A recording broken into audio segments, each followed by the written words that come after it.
everybody and welcome to this playthrough for Rookie Division in the Winter Major of Golf Clash the game. The video is sponsored by Golf Clash and Playdemic, and before we start, don't forget to be a subscriber. Click that subscribe button that you can see in the bottom right corner. Also, go to golfclashtommy.com to see more content for the Winter Major, but for any other tour in the game. But last but not least, get Ultimate Tournament text guides on patreon.com/golfclashtommy. That will for sure, in this tournament, give you an advantage over your opponent. Link to everything in the description down below. So, Winter Major, new holes of Shiruba Springs. It's going to be difficult and we are going to have to be focused on every shot that we are taking. This playthrough should be helping you to make sure that you are getting there, getting the eagles, getting the birdies, and maybe getting some drops along the way. Make sure that you comment in the comment section below if you do have any questions. And thank you so much for watching, and let's go to hole number 1.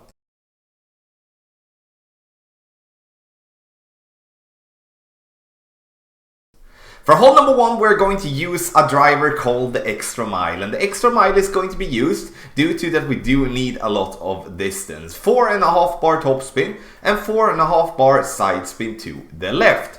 And then we're going to play maximum distance with a 10% over adjustment. Once you have adjusted your rings, you're going to push up your target again to max. This because we do want to gain even a little bit more distance than what we're getting if we do not push up our target into max. The ball is then going to go over here on the left side, bouncing over the rough, and we get to 347 yards.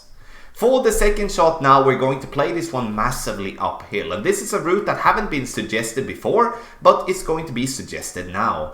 Minus 20%, which means that the ball is going to be way less affected than otherwise by the wind. So, uphill adjustment 20%. We're using 2 bars of backspin, and here I want to reserve myself for that. Depending on how far you go with your drive, it's going to be slightly different spin adjustment from time to time. Try to be consistent though, as it's hard to go with 1 backspin one time, then 4 bars backspin the other time. 2 bars of backspin, we aim for the hole, leaving a little bit of a gap for the top of the ball guideline to the hole, because we do not have a fully developed ball guideline. And it's always nice to start off with a drop here on hole number 1.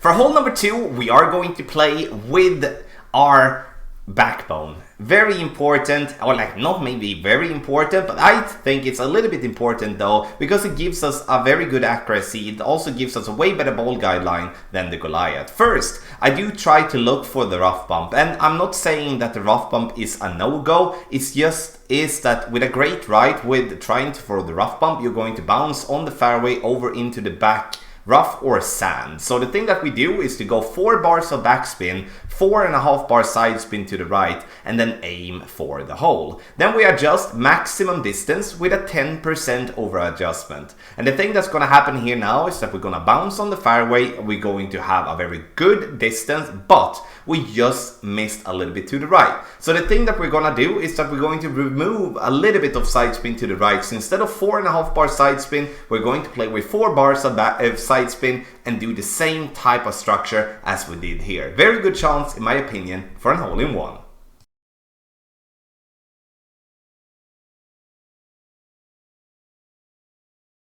So now we're going to come to the toughest hole in the whole tournament, in my opinion, which is hole number 3. First and foremost, we're going to use the club that gives us the most topspin. It could be a big topper, it could be another club than the extra mile, but in our bag we play with the extra mile using 4.5 bar topspin and as much side spin to the left possible. Then we're going to adjust for a maximum distance with a 10% over adjustment.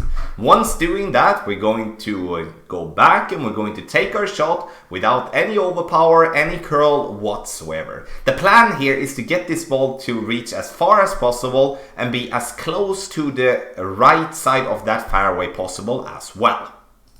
For the second shot, we are going to be a long way from the green. Oh my god, this is gonna be a very long way. We're going to play with the big dog, and we're playing with max topspin and as much left spin possible. And now we're going to have to go with overpower. Even though going with overpower is super risky in general, but we do need to go and get as far up on that fairway possible. So I do truly hate to suggest an overpower shot like this, but it's going to be a must if you do play with a power 3 ball.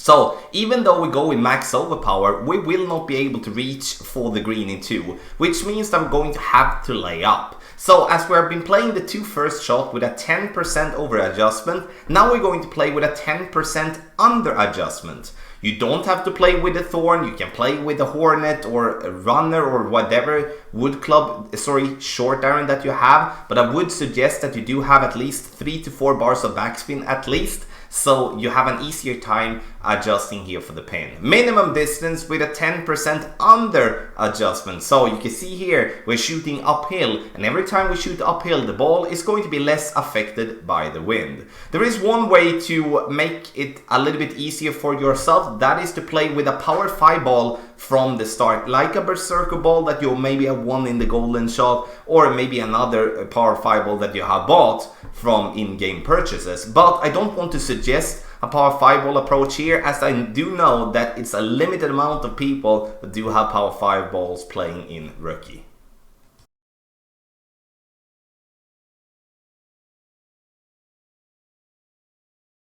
For hole number 4, we are going to go back and play with a backbone once again, and we're also playing with a quasar ball, 1 bar of backspin and 4.5 bar side spin to the right. And the hard part here for us is to obviously read the ball guideline. We don't really have many references to go on, so we're going to try to aim with the ball guideline directly at the pin. Maximum distance with a 10% over adjustment is what we're doing from front tee. And this ball coming in very nicely, just a little bit to the right, so if we can just move our position a little bit more to the left, we're going to be obviously much closer getting that one in for an hole-in-one. So backbone, quasar, and then with a 10% over adjustment, and then you're gonna be very close.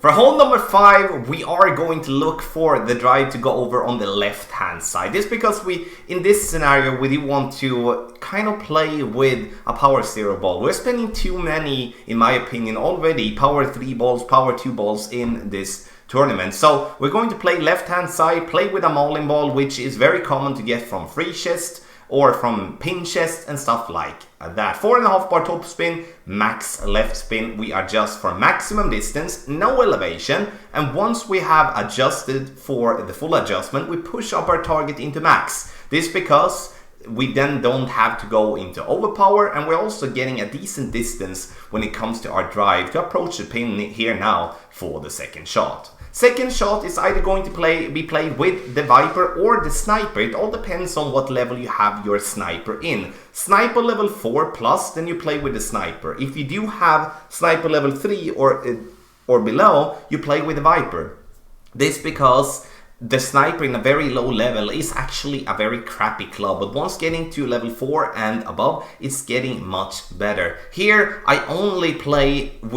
do not play with any elevation on this shot, but that's why I suggest 10% over adjustment, because if we do add more to this shot, it's going to be very, very close. Good chance for an eagle here, but you know, playing with a wood club from distance, I would not expect more than a birdie.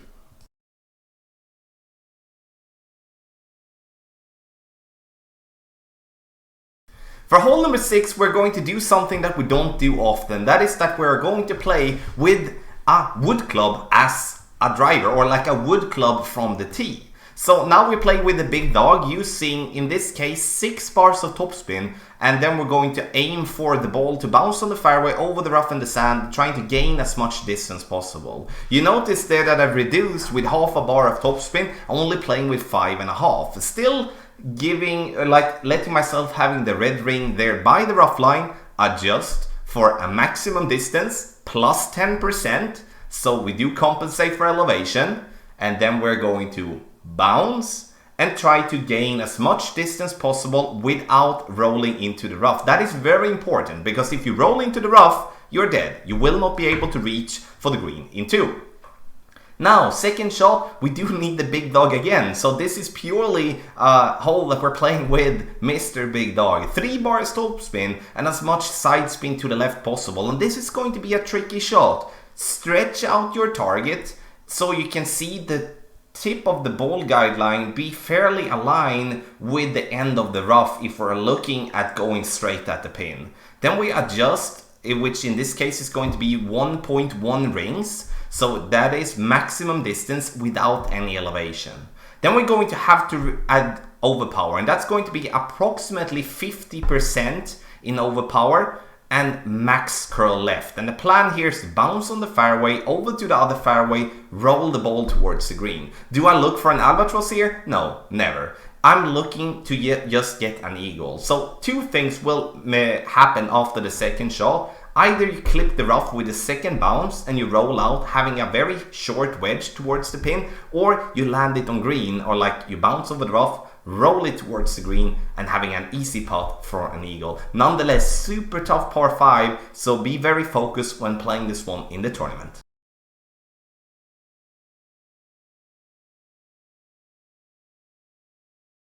For hole number 7, we're going to play on the right hand side. Sure, there is a way to play on the left hand side, just blast it down the fairway and then have a long iron towards the pin. But to maximize the possibility to getting an eagle, I do strongly believe that doing the rough bump from distance is going to be our best way. Sure, I might be wrong in the end, but that is how it feels right now, and that is why I'm suggesting the route here. First and foremost, we're playing with the quarterback or the rock to give us a good accuracy, good ball guideline, trying to use 3 to 4 bars of backspin and going with 2 to 3 bars of side spin to the right. Playing with a katana ball, not so much for the drive, but especially for the second shot. Medium distance with a 20% over adjustment. That's going to leave us up to go for a rough bump here. And as we do play with a sniper, we do have a very good ball guideline to play with. So I would suggest a sniper level 4 plus. Otherwise, you should be going with the Viper. This because a sniper below level 4 is a pretty crappy club, so it's very important to have that in mind. Now we're just going to want to get the ball guideline towards the pin, so you're going to use all from like 1 to 4 bars of side spin to the right, and then maybe a little bit backspin or topspin depending on if you gained a lot or less distance for your drive. Now we're playing maximum distance with a 25% over adjustment, and that is going to make it hit the rough, and we're gonna roll. And as you can see here, we're getting this one very, very close, getting in for an eagle from distance. Strongly believe this will drop for us going forward, but once again, if you will play it even uber conservative, then you play on the left hand side, down the fairway, take just a long iron towards the pin and hope for the best.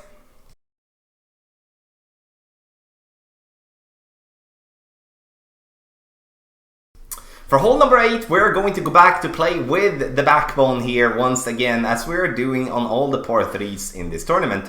Sure, there is a rough bump here, but I skipped that one kind of immediately. This because you cannot hit great left, you cannot hit great right, because then you're going to drop down into the sand, and that's going to be not good, obviously. So we're going to play this one with 4.5 bar side spin to the left, and also going to go with 1 bar of backspin. The backspin could be slightly different depending on if you want to go further up or further back down, but I think this spot is actually a nice spot here to play with. 10% over adjustment, and we are using max distance as club range.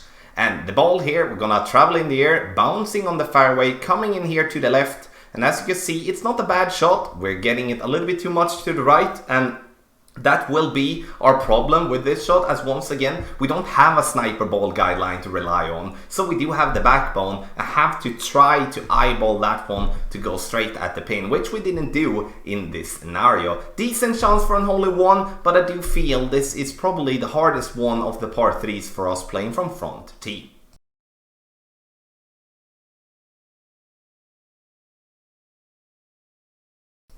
Last but not least, we're going to come to hole number 9, and here we do want to first and foremost play with a driver that gives us a lot of topspin, and that's going to be the big topper. The problem here though with the big topper is that we're getting in between clubs and getting into minimum distance, and we need to have that in mind. So even though a power 3 ball would be nice, we would suggest to actually change that to play with a quasar ball or to play with a katana ball, because now we do get into like in between clubs, and the thing that I decide to do there is to just go with a tiny bit of underpower. But if you don't want to go with underpower, which I totally understand, then you change ball and play with quasar or katana to give yourself more room. Minimum distance with a 10% over adjustment is what we're going to do, and the ball then is going to try to travel as far down as possible. And now for the second shot, sure, the power 3 ball once again is a very viable option, but please have in mind that you will still reach with a power 1 or a power 2 ball. Max topspin with the horizon, which is perfect, because we do need a lot of topspin to get this ball to the green area. If you do not get it close to the green area, you're going to have to struggle with a very worthless type of wedge, and it's going to be a lot of pressure on you. But this wedge here, being very close to the green, is going to be makeable in a much better way. So big topper, horizon, topspin is my suggestion for hole number 9. And have in mind the thing that I mentioned there about the type of ball that we're gonna play, so you don't put yourself in a very bad position. Thank you so much everybody for watching this video for the playthrough of Rookie Division in the Winter Major Tournament of Golf Clash the game. The video is sponsored by Golf Clash and Playdemic, and before you leave here, make sure that you post whatever question you might have in the description down below. You can also send shots or questions to tomalofberg@gmail.com. Link to the email is in the description down below. Last but not least, get the text guides for the Winter Major Tournament, and text guide by that I mean ultimate tournament text guides that will help you getting an advantage over your opponent in this tournament. So once again, thank you so much for watching and good luck in your game.